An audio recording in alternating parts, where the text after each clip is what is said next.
మన ప్రభువును మన రక్షకుడునైన యేసుక్రీస్తు ప్రభువారి పరిశుద్ధమైన నామంలో ఉదయకాల వాక్య ధ్యానంలో వీక్షిస్తున్న విశ్వాసులకు, సంఘములకు, సేవకులకు, సకల పరిశుద్ధులకు కృపయు సమాధానము దేవుని మందిరంలో ఉండి మీకు కలుగునుగాక.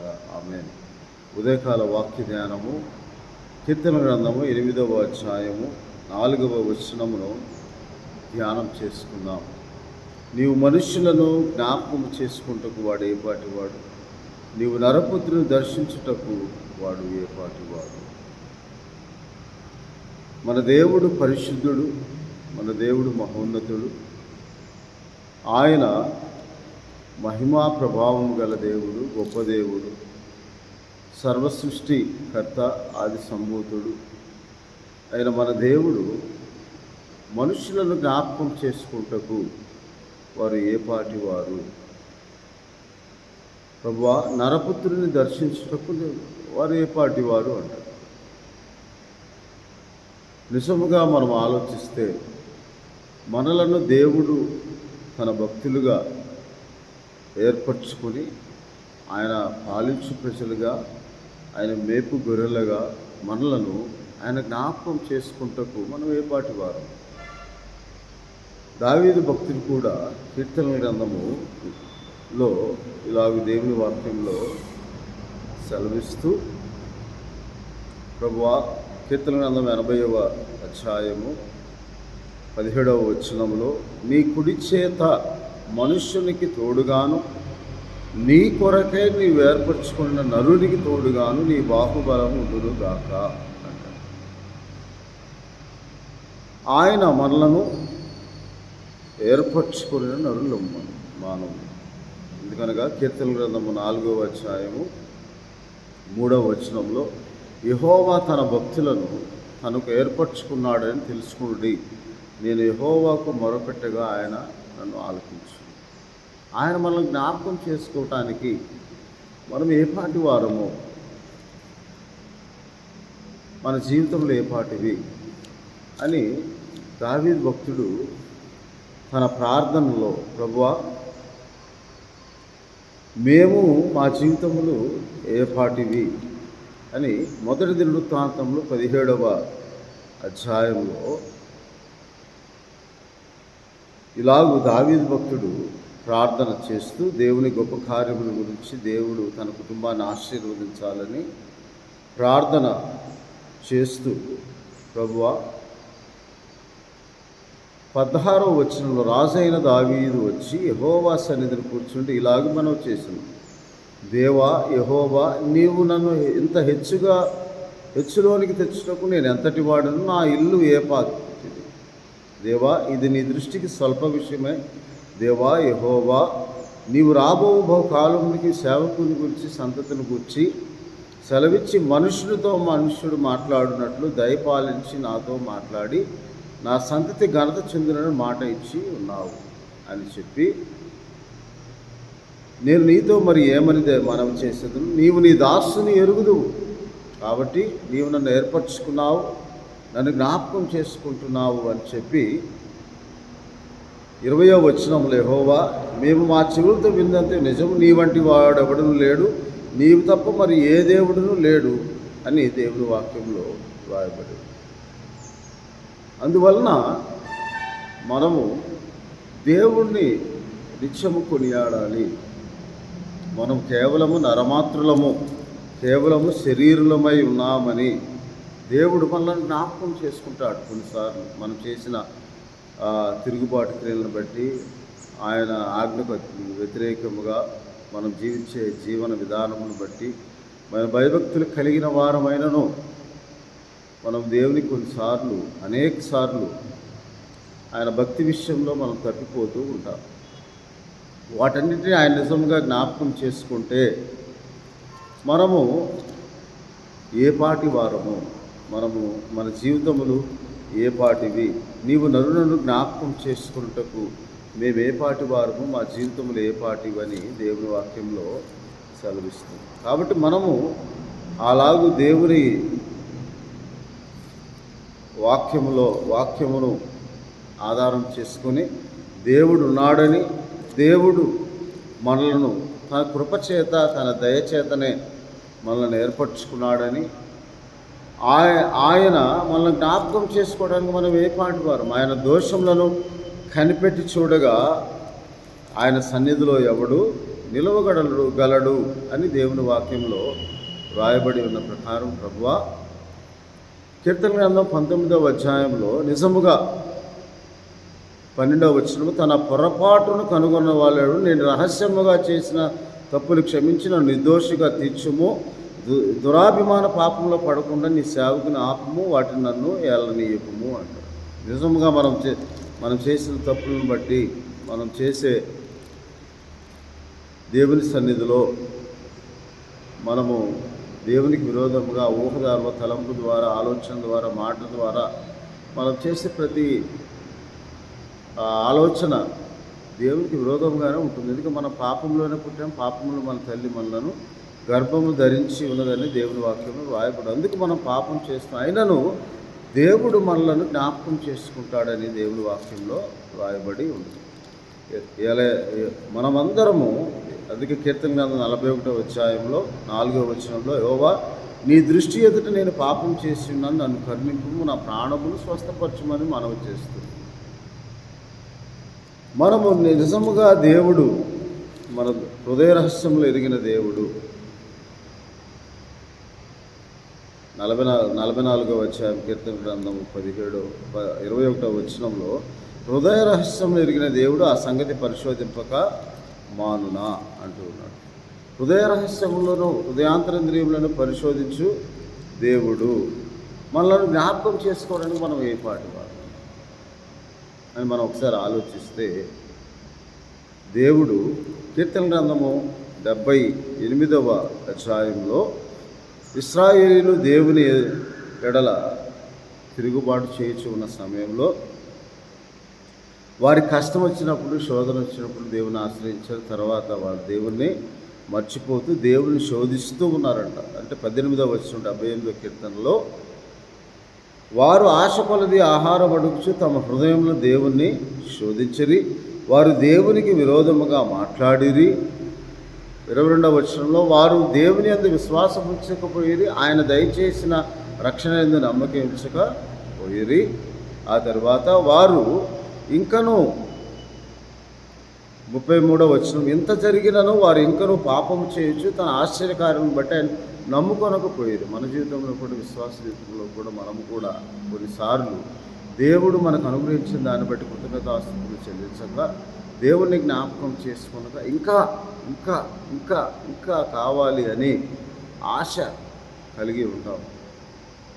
కాబట్టి ఇక్కడ దేవుని వాక్యంలో ఎప్పుడైతే వారికి ఆయన గుణపాఠం నేర్పాలని వారిని సంప్రదించినప్పుడు ఆయన అప్పుడు వెతుకుతూ ఉన్నారు అని 34వ వచనంలో రాయబడింది. వారు తిరిగి హృదయపూర్వకంగా దేవుని బతిమాలుకున్నప్పుడు దేవుడు తమకు ఆశ్రయదుర్గమని 35వ వచనంలో, మహోన్నతులైన దేవుడు తమకు విమోచకుడు జ్ఞాపకం చేసుకున్నారు. అప్పుడు దేవుడు మనల్ని జ్ఞాపకం చేసుకుంటాడు. ఆయనను వారు హృదయము ఆయన ఎడల స్థిరముగా లేదు. ఆయన మళ్ళీ వారు యథావిధిగా తాము పొందుకున్న దాన్ని, మేలులను ఆశ్చర్యకార్యములను మర్చిపోయి దేవునికి విరోధంగా తిరుగుబాటు చేయొచ్చు.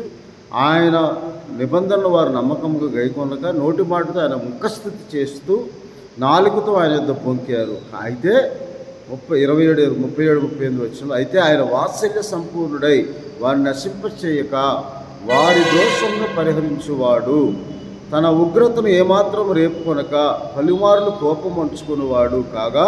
ఎందుకు ఆయన కోపం అంచుకుంటున్నాడు? వారి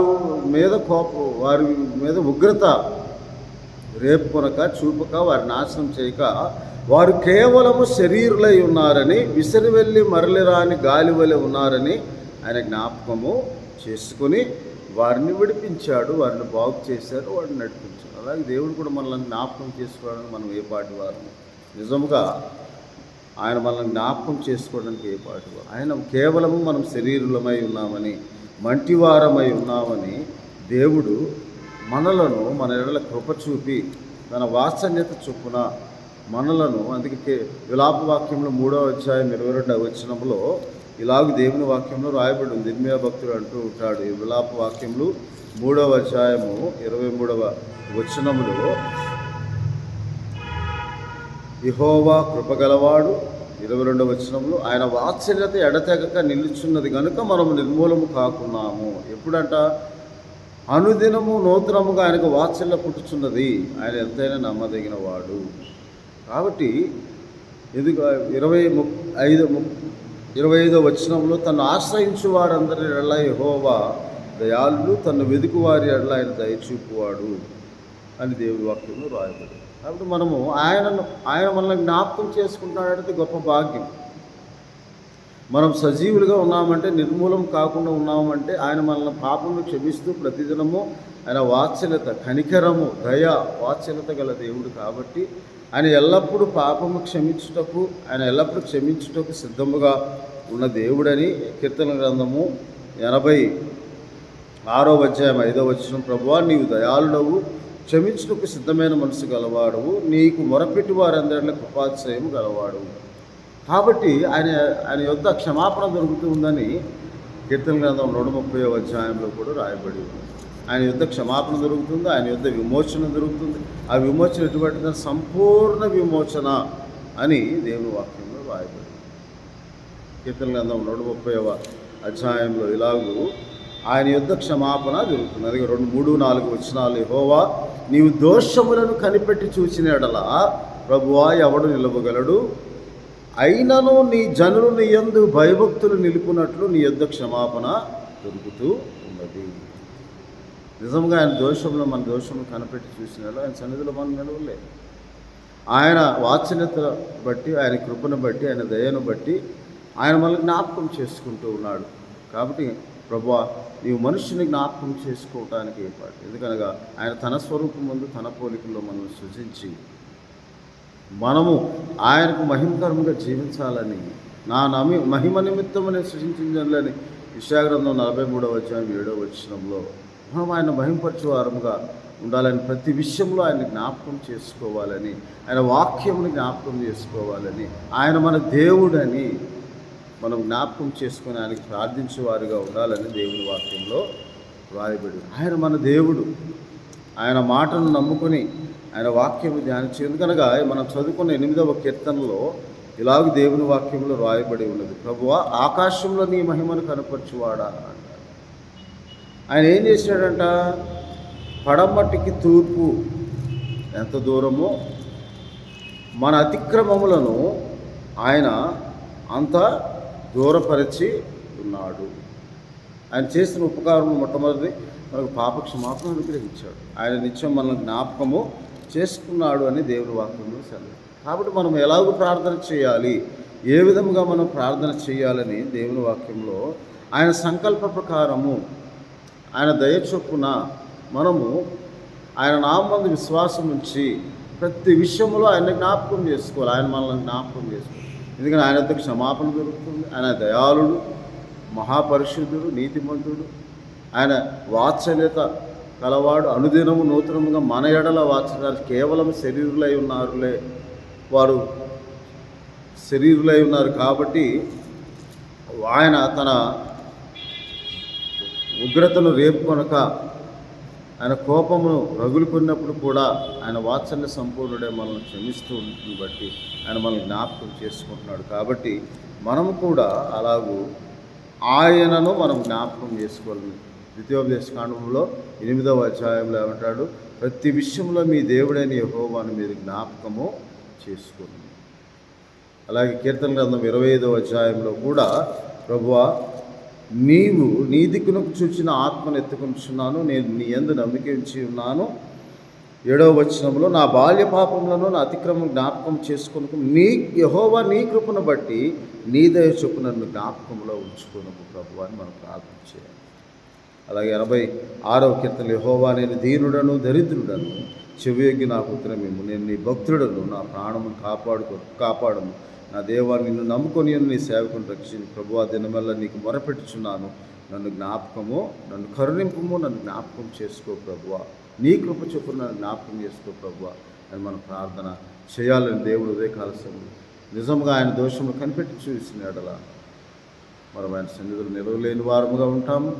మనము రహస్యంగా చేసిన తప్పులు క్షమిస్తూ ఆయన వాత్సల్యత అనుదినము మన ఎడల నూతనముగా అది కనుక మనం సజీవులమై ఉన్నాము, నిర్మూలము కాకుండా ఉన్నారని దేవుని వాక్యంలో రాయి. ఆయన మన దేవుడు, మనం ఆయన పాలించు ప్రజలముగా, ఆయన మేపు గొర్రెలముగా మనం ఉండాలి అంటే ఆయనను జ్ఞాపకం చేసుకోవాలి. ఎందుకనగా ఆయన మనలను జ్ఞాపకము చేసుకుంటూ, మనల్ని కాపాడుతూ, మన బిడ్డలను, మన కుటుంబాలను జ్ఞాపకం చేసుకుంటూ ఆయన మనలను కరుణించి కాపాడి సంరక్షిస్తూ ఉన్నాడని దేవుని వాక్యంలో రాయబడిన ప్రకారం మనము ఇది మొదలుకొని నిరంతరము యెహోవా మీద మనం ఆశ పెట్టుకొని ఆయన నామం స్మరిస్తూ, ఆయన నామమును బట్టి ఆయన వాక్యం ధ్యానిస్తూ, ఆయన వాక్యంను జ్ఞాపకం చేసుకుంటూ, నా దేవునికి దృష్టికి నా ధ్యానం ఇంపుగా ఉండినప్పుడు ఆయన ఉండును గాక అంటాడు. కీర్తన గ్రంథం 104:34 ఆయన కూర్చిన నా ధ్యానం ఆయనకి ఇంపుగా ఉండును గాక, నేను యెహోవా యందు సంతోషించగలను. మనం ఆయన వాక్యం ధ్యానిస్తూ, ఆయన వాక్యం జ్ఞాపకం చేసుకుంటూ ఆయనకు ప్రార్థించినప్పుడే ఆ ధ్యానం ఆయనకి ఇష్టం ఇంపుగా ఉంటుంది. అప్పుడు దేవుడు మనల్ని జ్ఞాపకం చేసుకుంటాడు. ఎందుకనగా ఆయన యొద్ద విమోచన దొరుకుతుంది, ఆయన యొద్ద క్షమాపణ దొరుకుతుంది, ఆయన యొద్ద రక్షణ దొరుకుతుంది, ఆయన యొద్ద మనకు జీవం అనుగ్రహింపబడుతుంది. కాబట్టి మనము ఆయన మనల్ని జ్ఞాపకం చేసుకు ఏపాటి వాడు ప్రభు అని మనం దీనత్వం ధరించుకొని దీనిలోమై దేవుని సన్నిధిలో నేను దీనుడను దరిద్రుడను, నీ భక్తుడు నా ప్రాణం కాపాడు ప్రభు, నా పాపం క్షమించు ప్రభు, నీవు నన్ను జ్ఞాపకం చేసుకుంటే ఏపాటు నీ దోషము కనిపెట్టి చూసిన నీ సన్నిధిలో నేను నిలవలేదు ప్రభు.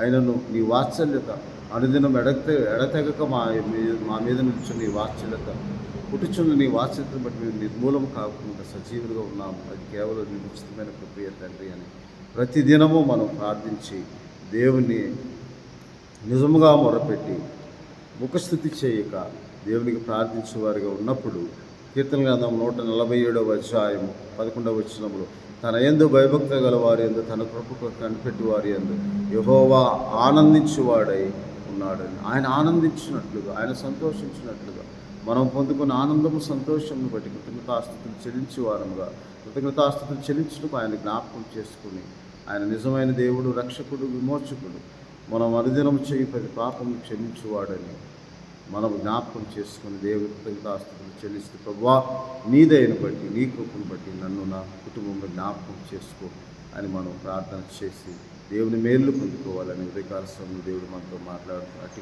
దేవుడు మనల్ని జ్ఞాపకం చేసుకుని దాన్ని బట్టి కృతజ్ఞతాస్తుతులు స్తోత్రం చెల్లిస్తూ మనము కూడా ఆయనకి ప్రతినిత్యము ప్రతి ఉదయమున వేకువను లేవగా ఆయన నామమును స్తుతించి కొనియాడి ఆయన జ్ఞాపకం చేసుకొని ఆయన కృతజ్ఞతాస్తుతులు చెల్లించినప్పుడు దేవుడు ఆయన మన కొరకు దాచించిన సిద్ధపరిచిన ప్రతి మేలును అనుగ్రహించి దీవించి కాపాడి సంరక్షిస్తాడు. కాబట్టి అట్టి ప్రార్థనా జీవితాన్ని, అట్టి భయభక్తిని కలిగిన జీవితాన్ని మనం కలిగి ఉండి దేవునికి చెందవలసిన మహిమను, ఆయన నామం తగిన మహిమ ప్రభావం ఆరోపిస్తూ మనం జీవించాలని దేవుడు మనతో మాట్లాడి కృపను, అట్టి దీవెనను, దయను, వాత్సల్యతను దేవుడు మీకు అనుగ్రహించి మిమ్మల్ని జ్ఞాపకం చేసుకున్నగాక.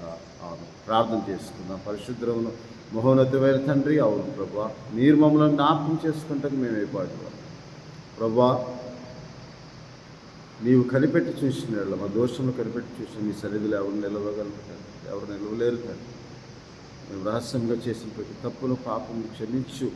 అనుదినం మీకు మా ఎడల పుట్టుచున్న వాసనను బట్టి మేము జీవిస్తున్నామని మీకు స్తోత్రాలు చెల్లిస్తూ ఈ వీడియో ద్వారా వీక్షిస్తున్న ప్రతి కుటుంబాన్ని అలాగే మీరు జ్ఞాపకం చేసుకుని వారి కుటుంబంలో ప్రతి అవసరతను, ఆత్మీయ అవసరతను, శరీర సంబంధమైన అవసరం మీరు అనుగ్రహించి, మీరు ప్రభా వారి దేవుడై ఉండి వారు మీ ప్రజలై ఉండి మేమందరము మీరు మేపు గొర్రెలముగా మీరు మాకు యెహోవా కాపరివై ఉండి మమ్మల్ని ఆదరించి సహాయం చేసి మా పాపను క్షమించి మమ్మల్ని జ్ఞాపకం చేసుకుంటున్నందుకు స్తోత్రాలు చెల్లిస్తూ మా ప్రభువ, మా దేవ, కాపాడము, సంరక్షించము, కృపచూపము, స్వస్థపరచము అని మీ నామముకి ఈ వీడియో ద్వారా వీక్షిస్తున్న ప్రతి కుటుంబాన్ని గురించి ప్రార్థిస్తుంది.